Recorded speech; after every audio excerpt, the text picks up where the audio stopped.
Primeira pessoa que eu queria passar a fala é o Lúcio Gregori. Ele foi secretário de Transportes na década de 90, um dos criadores do projeto de tarifa zero na época, e vai dar uma palavrinha importante aqui para a gente, colocar alguns pingos nos is, né?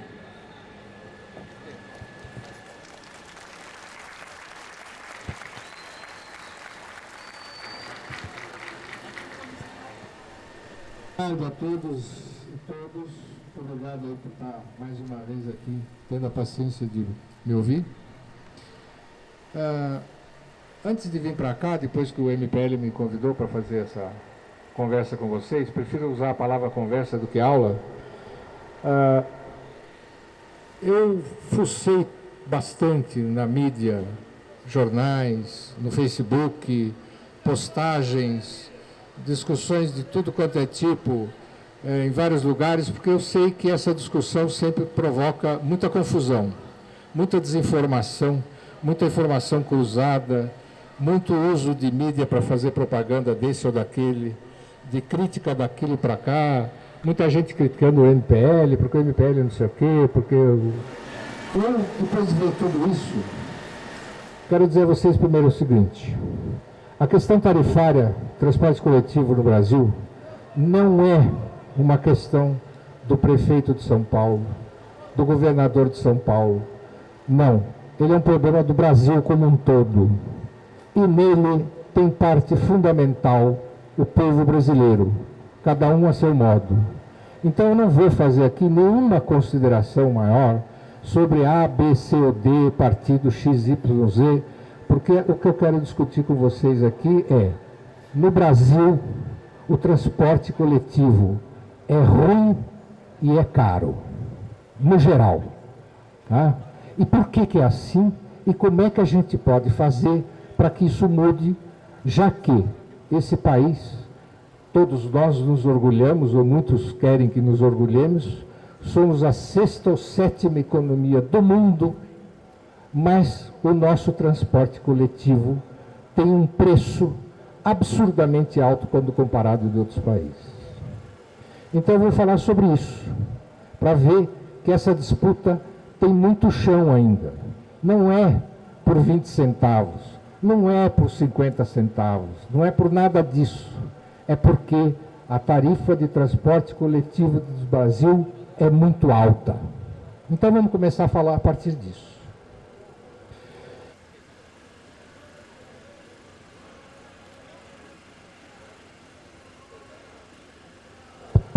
Em primeiro lugar, dar uma chamada para vocês o seguinte: o mundo contemporâneo é preponderantemente urbano.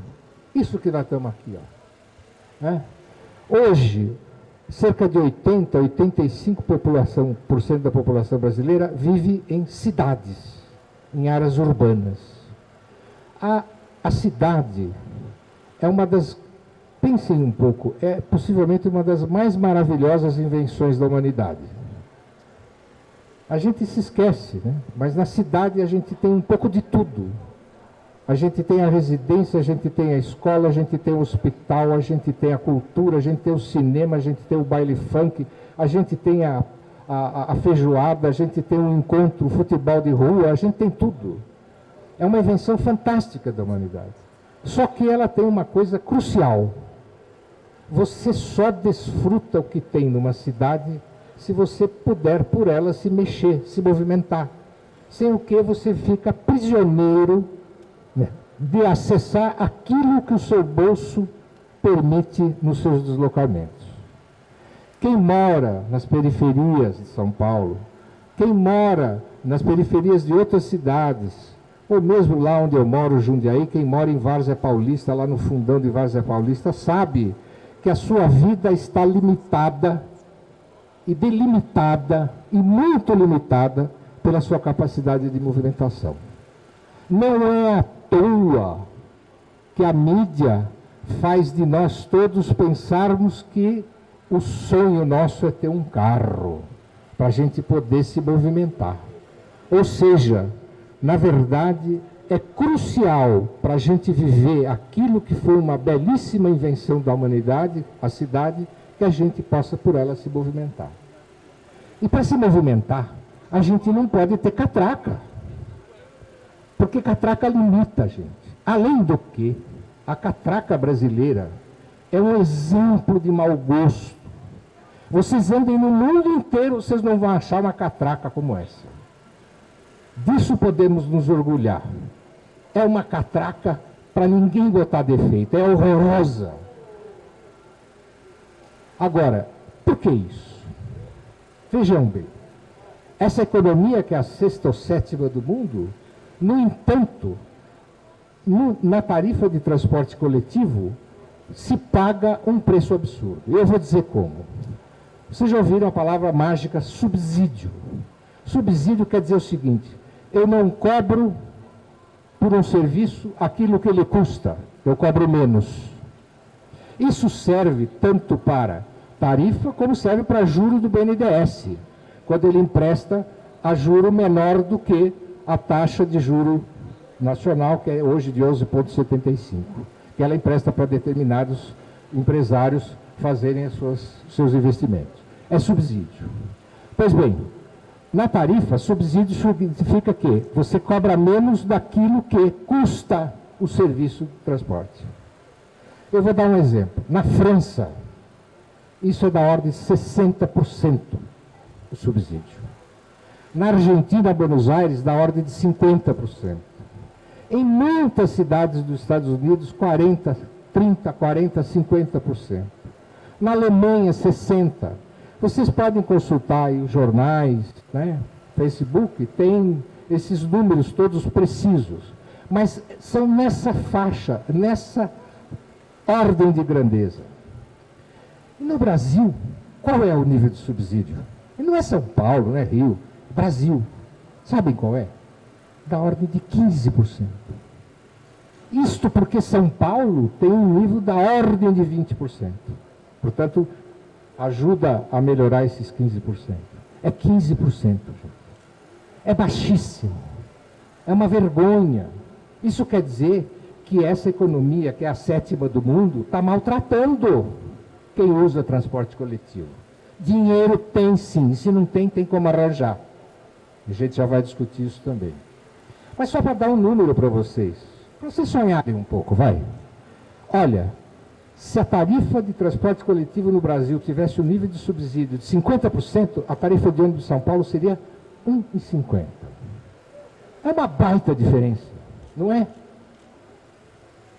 Pois não é isso que eu quero discutir. Mas mais do que isso, se o subsídio vai aumentando, chega uma hora que a tarifa vira uma tarifinha. E uma tarifinha é burra. Sabe por que ela é burra? Porque ela dá um trabalhão para arrecadar. Ela dá um trabalho para controlar quem pagou de quem não pagou. Perde tempo com isso. Vocês sabem melhor do que eu. Validar, não valida, não validou, acabou a validade, quanto cabe, quanto não cabe, quanto gastou, sei lá. Tudo isso custa o tempo de vocês. O tempo de vocês é dinheiro. Não é só o tempo do rico que é dinheiro, o tempo de vocês é dinheiro também. Então, se você tem uma tarifinha muito baixa, é burro. Por isso, se propôs a tarifa zero. A tarifa zero é o subsídio de 100%. Aí, olha que horror, ônibus de graça, trem de graça, né, metrô de graça, que é isso? Olhem à volta de vocês, daqui a pouco, quando for 7h30, aquelas luzes lá vão se acender. A iluminação pública é tarifa zero. Você não paga toda vez que passa embaixo de um poste para ter o direito de ter iluminação pública. A coleta de lixo é tarifa zero. Você não paga toda hora que bota o saco de lixo para o lixeiro pegar na porta da sua casa. A segurança, ou insegurança, não sei, pública, também é de graça. Você não paga nada para um monte de gente que está nos controlando e está policiando aqui a cidade. Né? Pagam indiretamente. Né? Posso falar da saúde? O SUS você não paga nada. Você entra num hospital do SUS, está lá uma plaquinha. Todos os procedimentos médicos e cirúrgicos nesse hospital são gratuitos por conta do SUS. Você entra no transporte coletivo de São Paulo, em muitos deles, e está escrito artigo 176 do Código Penal. entrar em transporte coletivo sem o necessário recursos para pagá-lo, fica sujeito a uma pena de 15 dias a 3 meses de prisão. Vocês sabiam disso? Pois pode acontecer. Pega um juiz de mau humor aí, você passa 3 meses numa confortável prisão brasileira. Então, não há nada de diferente em se discutir a questão da tarifa zero, nada por esse ano. Mas, além disso, é como diz o MPL, uma cidade sem catraca significa que as pessoas vão por ela muito mais se movimentarem e desfrutarem a cidade. E que tem uma consequência prática. Acaba fazendo a cidade ter mais lucratividade, ter mais produção, mais venda. Quer um exemplo? Santa Bárbara do Oeste instituiu a tarifa zero aos sábados, em janeiro de 2013, portanto, antes mesmo de junho de 2013. E no fim do mês passado, em outubro, mês anterior, setembro, outubro, a Câmara Municipal negou o dinheiro lá e tiveram que cancelar a tarifa zero. Sabe quem protestou? O presidente da Associação Comercial. Ele disse, opa, no sábado o pessoal estava começando a chegar nas lojas e agora não chega mais, porque não tem dinheiro para pagar o transporte coletivo. E quando paga não tem dinheiro para fazer compra. Então, vejam, a tarifa zero é levar o subsídio, a ideia de subsídio que eu mostrei para vocês, que o Brasil está atrasadíssimo, é levar isso às últimas consequências. E dar, finalmente, a vocês, usuários de transporte coletivo, que eu sou tarifa zero, eu tenho 78 anos, tenho tarifa zero para valer. Não é tarifa zero de 48 dias ou 48 viagens, sei lá o que ficam inventando por aí. É tarifa zero mesmo.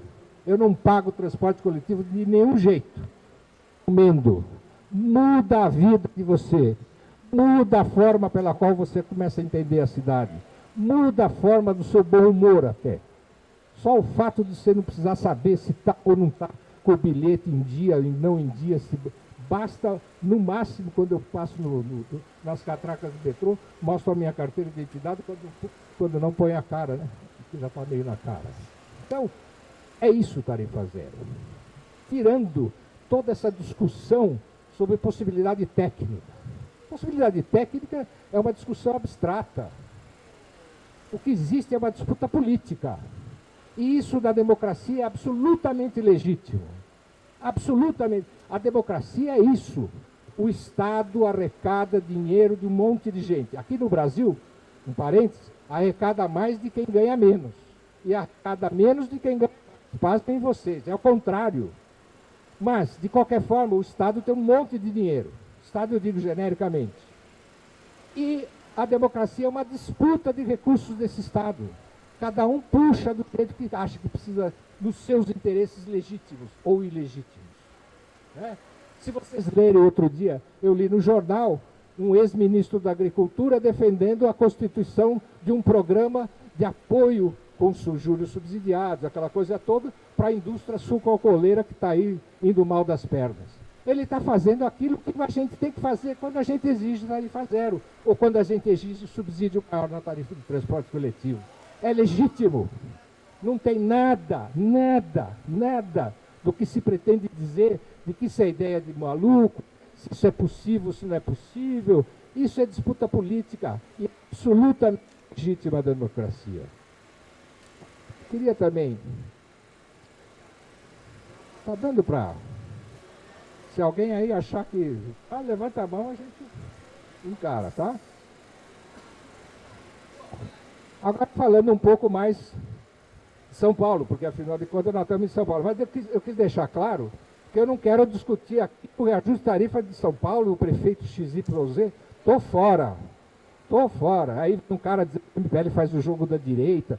Estou fora desse tipo de discussão. Mas o que eu vou falar aqui, eu procuro dar com dados minimamente que eu considero objetivos, podem ser criticáveis ou não. Mas eu procuro defender pontos de vista minimamente fundamentados. Há, em São Paulo, uma proposta de criar um bilhete mensal sem reajuste. Tem uma discussão enorme, eu já vi interpretações, 23 viagens, acima de 23 viagens é vantagem, não é vantagem. O bilhete mensal teve só 1% de adesão, mas com esse fato dele não ser reajustado, talvez agora aumente a adesão. toda essa parafernália. O que eu quero dizer para vocês é um outro ponto de vista. Porque hoje eu entrei no site da SP Trans e tem tanta modalidade de bilhete, com tanta variedade de mobilidade, de validade. Vá tomar banho, o sujeito precisa andar com um manual para saber qual é o bilhete que eu compro hoje, né? O que eu faço amanhã. É muito, não? Bom, mas deixando de lado isso, nem se diga o governador do estado. Fala pouco e não faz nada, né? Ou seja, nem o negócio do vale do bilhete gratuito para os estudantes, sei lá de que forma é, porque até agora ninguém explicou direito, agora é que ele mandou para a Assembleia Legislativa. Portanto, não estou falando do prefeito A ou do governador B, nada. Vou falar genericamente. Foi feita uma auditoria pública no sistema de transporte por ônibus de São Paulo. Nesse relatório da Ernst Young, uma auditora internacional, e lá está publicado no site da CPTrans, se não me engano, no volume 2, página 22, está escrito que a taxa de lucro das empresas de transporte coletivo de São Paulo, no período de 10 anos de contrato, foi de 26%. Veja bem, taxa de lucro, receita versus despesa, não tem capital no meio. E que a das cooperativas foi de 34%. Olha, gente, é uma taxa de lucro, receita sobre despesa, muito elevada. Então, fizemos... agora já pegou. Eu fiz o seguinte cálculo. Vamos admitir uma taxa de lucro civilizada de 12% ao ano, ao invés dessas duas que eu falei, tá? Sabe quanto a prefeitura teria economizado nesses 10 anos se a taxa de lucro fosse de 12% ao ano, que não é nenhum pouquinho, não, é bem razoável, sem entrar despesa de capital, tá? Teria tido uma economia trazida à moeda de hoje de 6,9 bilhões de reais. Para vocês terem ideia, a imprensa fez bastante barulho quando o subsídio da Prefeitura de São Paulo no ano passado atingiu 1,7 bilhões. Portanto, são 4 anos de subsídio pagos através de lucro para as empresas de transporte coletivo.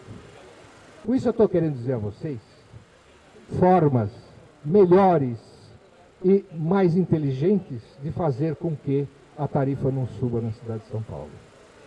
Mas, de qualquer forma, há que se ter uma discussão nacional a respeito dessa questão tarifária pelas razões que eu comecei a dizer.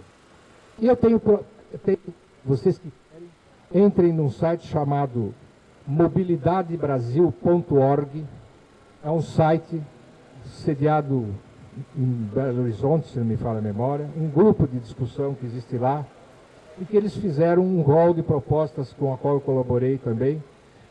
O João Luiz da Silva Dias, um professor da Fundação João Pinheiro também, em que a gente faz um rol de propostas. Eu vou dizer para vocês algumas delas. No Brasil, não existe um código de desempenho de transporte coletivo. Cada lugar é um festival. Pode ser bom aqui, ruim acolá e assim por diante. O Brasil precisa ter um Código Nacional de Desempenho. Código Nacional de Desempenho quer dizer o seguinte: tempo máximo de espera nos pontos de parada de ônibus é de X minutos. O tempo não pode ter ônibus sob chassi de caminhão. No Brasil ainda existe. Pasmem vocês, você vai carregar batata, cebola, não é para carregar a gente. No entanto, existem ônibus encarroçados sob chassi de caminhão. Não tem sequer amortecedor. O número máximo de passageiro por metro quadrado, qualquer hora do dia, é 4 a 5. Eu estou dando alguns números de referência. E assim por diante. O nível de ruído dos veículos de pneu no Brasil é um escândalo. Vocês já andaram em ônibus, naquele banquinho da frente, num ônibus aí chamado, sei lá, um Cherokee, não tem um nome aí qualquer. Você não consegue conversar com a pessoa do lado, porque é um nível de ruído maluco. Que isso? Século XXI. O código que fizesse esses níveis de desempenho. De outra parte, tem que ter um fundo nacional de financiamento de tarifa, gente. Não dá para o Brasil ter esses níveis de subsídio baixíssimos que eu citei antes. Como é que faz esse fundo? Não é o caso aqui de discutir em detalhe, mas tem que fazer uma nova política tributária nesse país e, particularmente, uma política tributária sobre combustíveis. Não é só a tal da CID, que é uma contribuição de intervenção no direito econômico, que pode a qualquer momento mudar, tanto que hoje é zero. Não, é uma política tributária sobre combustíveis de outro modo, para ajudar a financiar, e assim por diante. Vale transporte. Todo mundo fica falando que vale transporte é isso e aquilo. Muito bem. O vale transporte, gente, é incentivo fiscal e renúncia fiscal do governo. Sabe por quê? Aquilo que o empresário paga de vale transporte para você, que pode descontar até 6% do seu salário, é descontado na sua declaração como despesas, custos operacionais. E, na declaração de imposto de renda, ele pode usar isso como desconto na fonte do imposto de renda, do imposto de renda a pagar. E se ele não usar todo o crédito que ele tem num ano, ele fica com esse crédito por 4 anos. Então, no fundo, o Vale Transportes é um benefício dado pelo Estado para o empresário. Muita gente aí bate no peito que é uma conquista do trabalhador. Eu digo para vocês, é uma conquista dos empresários. Então, é preciso ter muito cuidado nessa discussão para que se faça um fundo de financiamento de tarifa para valer. Financiamento de tarifa não é investimento. Eu ouço muito falar em milhões daqui para cá, investimento disso, investimento daquilo, ok, nada contra. Mas se esse investimento não tiver na contrapartida uma forma de financiar a tarifa, quem vai pagar esse investimento no final das contas vai usar esse transporte. Tem que ter um fundo de financiamento, tem que ter um estadual e tem que ter um municipal também. E finalmente, eu queria ressaltar para vocês uma outra coisa. No Brasil não existe ônibus elétrico quase. Fala-se muito em sustentabilidade, em meio ambiente. Ainda se usa, eu vi aqui agora mesmo um ônibus elétrico com aquela alavanquinha para pegar. Lá é do século XX, para não falar do XIX, né? É do século XX. Hoje, na China, na Alemanha, na Coreia, tem ônibus elétrico que não tem mais isso, anda com bateria. Aqui se podia fazer um programa nacional de investimento de indústria, de constituição de indústria de ônibus elétrico dessa categoria. Quem sabe usando até energia solar para recarregar a bateria. Porque eles usam o sistema de laptop. Cada vez que o ônibus para num ponto de parada, ele é carregado por um sistema de, eletromagnético. Entendeu? Então, essas coisas é que eu estou falando que nós estamos muito atrasados, gente. Não é só os 50 centavos do prefeito XYZ. Não é o governador tal e qual. É muito mais do que isso. Nós estamos no século XIX em matéria de transporte coletivo e subsídio tarifário. E essa luta é absolutamente legítima com o povo brasileiro do século XXI e, sobretudo, dos jovens do século XXI, que, felizmente, não tem chances hoje de fazer coisas diferentes, muito diferentes daquelas que muitos da minha geração não foram capazes de fazer. Eu queria dizer a vocês que existe no Congresso Nacional uma proposta de emenda constitucional chamada Proposta de Emenda Constitucional 74. Está no Senado Federal. Já foi aprovada no Congresso, na Câmara Federal, por número de PEC 90. Foi de autoria da prefeita Luísa Erundina, eu cito aqui, foi autora, que estabelece o transporte como um direito social. Já explico um pouquinho mais para você. Está no Senado, está com todos os pareceres de comissão favoráveis no Senado. O seu Renan Calheiros tem que botar a mão e botar em votação isso, e a gente tem que pressionar para que isso vire de fato um direito social. E eu explico por que isso é importante. Artigo 6º da Constituição Nacional. Tem direito social. Vocês sabem o que é direito social? Basta você ser brasileiro, basta. Mais nada é necessário para que você tenha direito a ter o SUS, a que você tenha direito à saúde, à educação pública, segurança, todos os outros direitos sociais do artigo 6º. Mas, para você se movimentar na cidade, pague e agradeça se alguém lhe der um subsídio merreca, como esses que dão aqui atualmente. Não só em São Paulo, mas em todo o Brasil. No fundo, eu queria transmitir a vocês essa. A luta de vocês é absolutamente legítima. É preciso estar o tempo todo esperto e atento para que não caiam nas escorregadas que tentam fazer vocês caírem. A luta de um movimento popular e um movimento social é absolutamente legítima em qualquer momento, em qualquer instante, na defesa dos seus interesses, que no caso são absolutamente o interesse da maioria do povo brasileiro. É isso.